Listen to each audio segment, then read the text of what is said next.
Bonjour à tous et bienvenue dans cette nouvelle vidéo de démonstration des concepts de mécatronique. Alors le sujet de la vidéo d'aujourd'hui est un petit peu différent des vidéos précédentes dans le sens que je vous propose de construire en fait un petit instrument de mesure, un magnétomètre, qui est un instrument donc, qui permet de mesurer l'intensité des champs magnétiques. Alors c'est un outil dont j'ai eu besoin dernièrement pour valider des petites choses concernant un moteur électrique. Et comme je n'avais pas de magnétomètre à la maison, ben, j'ai cherché qu'est-ce que je pouvais faire là. Et en fait, dans le commerce, on en trouve, mais ils sont relativement dispendieux. Et je n'étais pas tellement sûr que leur plage de mesure me permettrait de mesurer ce dont j'avais besoin. Donc j'avais besoin d'un petit peu plus de flexibilité. Et en fait, la plupart des magnétomètres sont basés sur un principe relativement simple, c'est-à-dire qu'ils utilisent un capteur à effet Hall, dont la sortie est non pas binaire, c'est pas 0 ou 1, ou plus 3.3 ou 5.5 volts, mais des capteurs de à effet Hall qu'on appelle linéaires. Des fois on les trouve aussi sous le nom de ratiométriques, qui nous sortent donc une tension analogique qui est proportionnelle à l'intensité du champ magnétique. Et en fait, bah, tout simplement, il suffit juste de lire cette tension-là et de l'afficher sur un écran et vous avez une valeur correspondant donc à la force du champ magnétique que vous voulez mesurer. Alors ce capteur-là, il est ici. Donc ça c'est un petit capteur à effet Hall SS49E de la compagnie Honeywell qui permet donc de mesurer des champs magnétiques d'un ordre de grandeur de plus ou moins 1000 Gauss. Donc dépendamment si c'est un pôle nord ou si c'est un pôle sud, l'intensité va changer de signe. Donc on peut avoir plus 500 Gauss, moins 500 Gauss, dépendamment donc du sens des lignes de champ. Alors, pour ce projet-là, en fait, on va construire, enfin c'est déjà construit ici, mais vous avez ici une boîte, un boîtier, dans lequel on va placer tout le microcontrôleur qui nous permet de lire cette tension analogique produite par le capteur à effet Hall et l'afficher sur un écran. Pour l'écran, j'ai ici un petit écran OLED de la compagnie Adafruit. Et tout ça, ça va être alimenté par une batterie 9 volts, tout simplement, comme ça. Donc on a besoin donc de ces pièces-là, le boîtier avec une petite tige qui va nous servir de sonde où on va placer le capteur à l'extrémité, quelques vis, des fils de connexion. Alors ici j'ai utilisé des fils plus de prototypage, mais en fait on pourrait, maintenant que le montage est définitif, on pourrait le souder. Une plaquette de câblage ici. Alors cette plaquette de câblage, elle me permet de dédoubler certaines lignes du microcontrôleur que j'ai choisi ici. En fait, j'ai pris ce qui traînait dans mes boîtiers de composants. C'est un vieux modèle, en fait, un Arduino Pro Mini 5 volts. Alors la seule chose qui est importante, c'est que ce soit un microcontrôleur qui fonctionne en 5 volts. Parce que comme ça, ben, ces entrées analogiques fonctionnent aussi en 0 et 5 volts, ce qui est compatible avec le capteur à effet Hall que j'ai ici. Pour les vis, ben, il y a du M3 pour le boîtier et fixer la plaquette de prototypage sur le boîtier aussi. Et 4 petites vis M2 pour fixer l'écran OLED sur la face du capteur, du boîtier. Donc les fils, en fait, la plupart des fils ici de prototypage, on en a 7 qui sont femelles-femelles, puisque ici j'ai des headers mâles. Il y en a un qui est à une extrémité qu'on va souder ici, et l'autre côté qui est un header femelle aussi. Et pour la pile, ici, j'ai un côté header aussi, et un côté à souder. Alors les deux côtés soudés ici vont nous permettre en fait d'utiliser un bouton, un interrupteur, qui nous permettra de mettre le capteur à on et off. Et la liste des pièces que j'utilise ici, le programme en langage Arduino que j'ai écrit pour interfacer le microcontrôleur avec le capteur, ainsi que les STL du boîtier sont disponibles sur un site web sur GitHub et dont le lien va être affiché en fait en dessous de cette vidéo pour que toute personne qui veuille répliquer notre montage puisse le faire. Alors sans plus attendre, on va passer à l'assemblage de l'instrument. Donc je vais commencer par mettre ma pile de 9 volts dans le boîtier. Donc je prends la boîte principale et je vais passer mes deux fils à l'intérieur, ici. Ok, le deuxième, alright, c'est dedans. Donc je mets la pile dedans. Et il y a une petite structure ici. Alors, je ne sais pas si on le voit très bien, mais à l'intérieur ici vous avez une petite structure où il y a des trous. Et cette structure là est en fait faite pour passer les fils à l'intérieur, les fils de la pile, ce qui fait que lorsque vous sortez la pile du boîtier et que vous tirez sur les fils, vous n'allez pas aller déconnecter en fait ce header là de la plaquette de prototypage ou tirer sur l'interrupteur, ce qui peut poser des problèmes, ça peut casser à force de tirer dessus. Donc en anglais ça porte le nom de strain relief, donc c'est ce qu'on essaye de faire en enroulant en fait donc le câble à l'intérieur de cette structure là. Alors je vais essayer, mes doigts sont un petit peu gros. Allez, voilà, le header est passé, le deuxième fil, ici on le passe dans le même trou, ouais, et voilà. Allez. Et voilà, les deux fils sont passés, ce qui fait que maintenant, si je sors la pile du boîtier, allez, si je tire dessus, je ne vais pas appliquer de force à l'extrémité de mes fils. C'est ce petit enroulement ici qui va sécuriser le câblage. Alors, ça, la pile est maintenant à l'intérieur du boîtier. Je peux mettre mon Arduino dans la plaquette de prototypage. Alors la plaquette de prototypage n'est pas strictement nécessaire. C'est simplement que c'est bien pratique dans le cas où vous voulez changer le microcontrôleur, vous le grillez à cause d'une mauvaise manipulation ou autre. C'est toujours intéressant de l'avoir sur une plaquette de câblage. Alors encore une fois, c'est une plaquette de câblage que j'ai trouvée dans mes pièces de surplus là, que j'avais à la maison. Les trous sont faits ici, au fond du boîtier, pour accommoder cette plaquette de câblage que j'ai là. Mais j'ai aussi fait deux autres trous pour des plaquettes de câblage de la compagnie Adafruit qu'on appelle quart de taille, quarter size. Donc normalement, quelqu'un devrait pouvoir remplacer cette plaquette de câblage, que je ne suis pas sûr qui est disponible facilement dans le commerce, par une plaque de câblage donc quarter size d'Adafruit et le fixer directement sur la plaquette le boîtier qui est ici. Et puis en fait, avec les plaquettes Adafruit, vous n'avez pas non plus à faire les petites connexions que j'ai dû faire en soudure derrière ici. Donc il est un petit peu plus facile de réaliser les connexions de l'écran OLED. Ok, donc pour la connexion de l'écran OLED au microcontrôleur Arduino, donc je vais me servir de ces petits fils femelle avec des headers femelle. Alors je m'étais noté ici le circuit dans l'ordre. Alors l'Arduino FTDI vers la droite, le côté face, fil vert en premier, ici, ensuite le blanc, ensuite le jaune,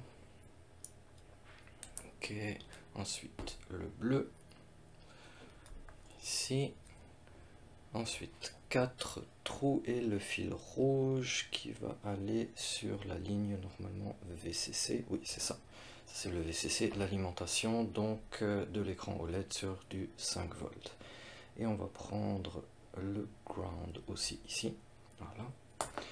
Et maintenant je branche tout ça sur l'écran OLED, donc éclair vers moi.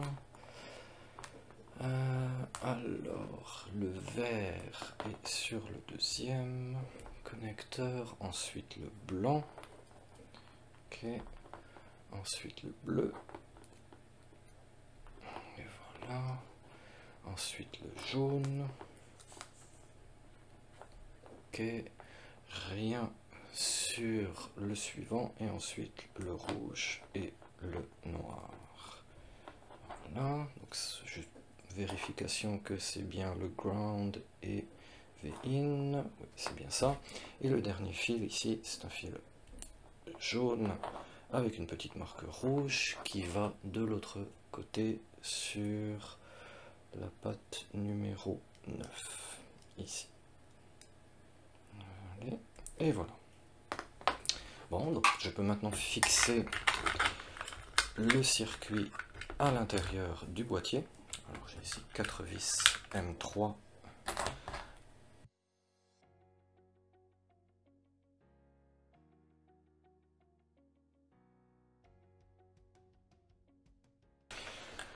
Alors, on peut brancher aussi directement le ground ici de la pile maintenant à l'Arduino.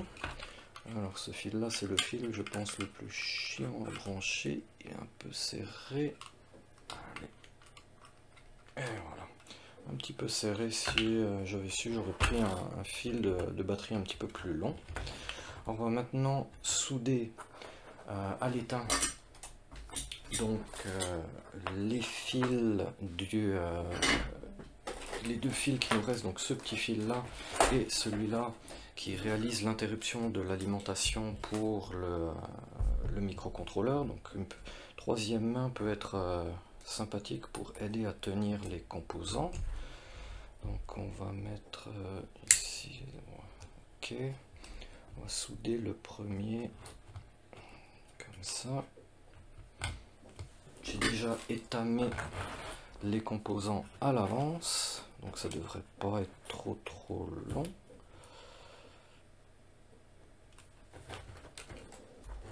Toujours, le plus dur, c'est d'avoir une position confortable pour faire la soudure. Une fois que c'est fait, ça va beaucoup mieux.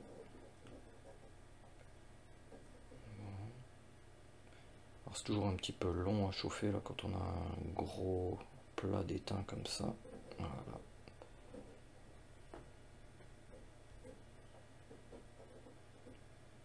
Et voilà. Donc le premier est bon. On retourne l'interrupteur. Alors l'interrupteur c'est pareil, c'est un interrupteur qui traînait dans mon stock de composants, mais j'en ai trouvé un sur DigiKey qui me semble a exactement les mêmes dimensions. Donc c'est celui-là dont j'indique la référence dans le BOM de ce projet-là, pour que si quelqu'un veut répliquer le travail que je suis en train de faire, puisse le faire facilement. Et comme ça, il n'y aura pas besoin de modifier le CAD, le dessin des pièces 3D. Bon, chauffe, allez.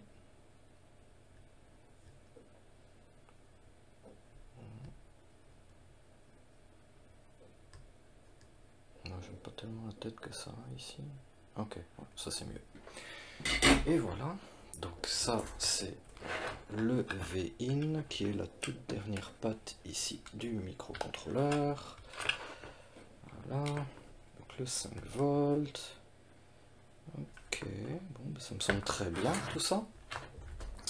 Donc maintenant on insère le câble ici avec le capteur AF Hall à l'extrémité. Alors c'est un câble, hein, j'ai pris pour qu'il ait à peu près j'ai fait le tube qui a à peu près la même longueur que le câble. Ce câble là a trois fils, donc il y a une terminaison ici avec 3 header femelles. J'ai mis aussi ici le capteur sur des headers aussi mâles que je peux enficher et sortir.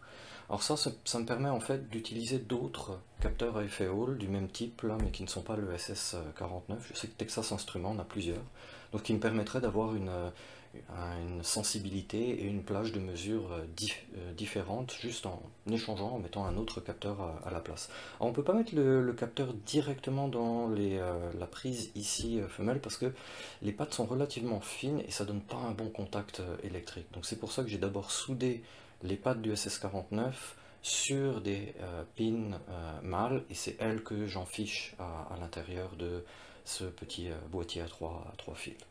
Alors, je passe maintenant mes fils à l'intérieur du tube ici, donc ça va servir de sonde. On met tout ça dedans. Voilà. Très bien, même un petit peu loin. Ok. Je le mets ici à l'intérieur. Je fais passer les fils à l'intérieur du boîtier. Normalement c'est ajusté pour rentrer sans trop de difficulté. Allez, voilà. Alors là vous avez aussi une petite pièce qui vient ici pincer, le câble. Alors c'est exactement la même chose que pour le câble de la batterie. L'idée c'est que on vient vraiment serrer, pincer le câble pour que s'il y a un effort ici, il ne soit pas transmis aux connexions électriques à l'intérieur du boîtier. Une autre chose, bon, j'ai pas faite ici, mais qui serait pas forcément inutile, ce serait de mettre du silicone à cure neutre sur les fils pour éviter qu'ils sortent si on secoue le boîtier un petit peu trop fort. Ça reste un prototype, là, c'est pas une version finale que je vais commercialiser, mais c'est une bonne pratique de faire ça dans un circuit électronique, surtout si c'est un instrument de mesure là qu'on va balader et secouer potentiellement un petit peu. Voilà, donc là le câble est bien sécurisé. Alors il faut alimenter le capteur AF-Eol avec le 5 volts, donc c'est la même ligne que l'écran OLED. Je vais essayer de pas me tromper de ligne. Allez. Ok, est-ce que je suis bon? Je pense que oui. Le ground va de l'autre côté, j'ai accès à un ground quelque part ici. Ground ici, voilà. Et la voie de mesure, là je peux sortir ce fil là. Je les avais entortillés pour les passer plus facilement à l'intérieur du câble. Ah, j'ai sorti l'autre aussi en même temps. Bon, on recommence. Donc le ground ici. Ensuite le 5 volts ici. Là. Et la ligne de mesure dans mon programme Arduino, mais ça on peut le changer. Par défaut, je la mets sur la voie analog in 0. Donc c'est cette ligne là. Il faut pas avoir des gros doigts. Est-ce que c'est dedans? Oh, là il tient pas bien. C'est l'effet démo. Quand je l'avais monté la première fois, ça marchait très bien. Maintenant que j'essaye de le refaire, il rentre pas bien ce fil. Allez. Ok. Ok, là je pense que c'est bon. Vérifiant. À 0. Le plus 5 volts. Ok, le ground, très bien. Bon, ça me semble correct. On peut maintenant attacher l'écran sur la face principale du capteur avec les 3 petites vis M2. Les 3 petites vis, les 4 petites vis M2. Ah, si je mettais aussi une tête cruciforme, ça irait mieux.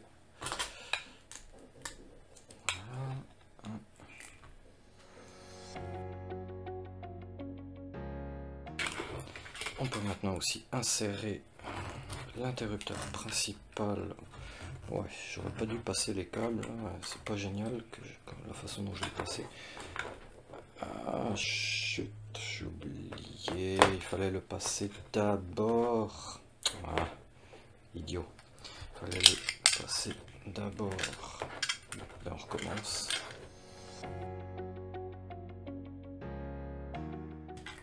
Voilà.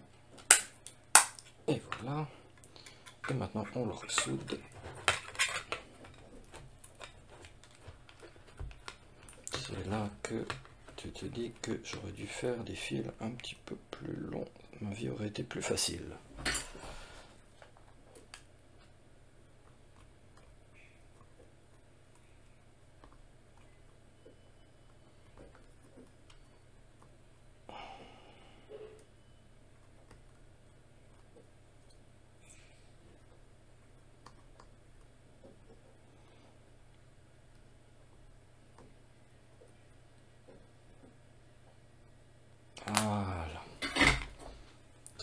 bien. Et ça de retour sur les in. Et voilà. Et maintenant on peut fermer tout ça, le boîtier, en essayant de ne pas pincer les fils avec d'autres vis M3.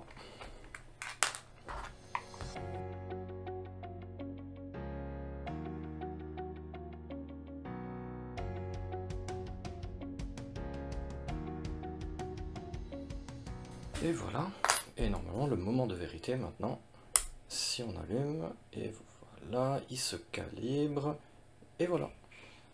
Donc j'ai un affichage ici, en haut en tout petit, j'ai la tension qui est lue par le capteur à effet Hall, et la valeur en Gauss en fait de mesure. Donc si je prends un aimant ici néodymium, je vais le mettre pour qu'on puisse voir à la fois l'aimant et la lecture ici, vous voyez l'intensité en Gauss qui augmente à fur et à mesure que je rapproche le capteur de l'aimant.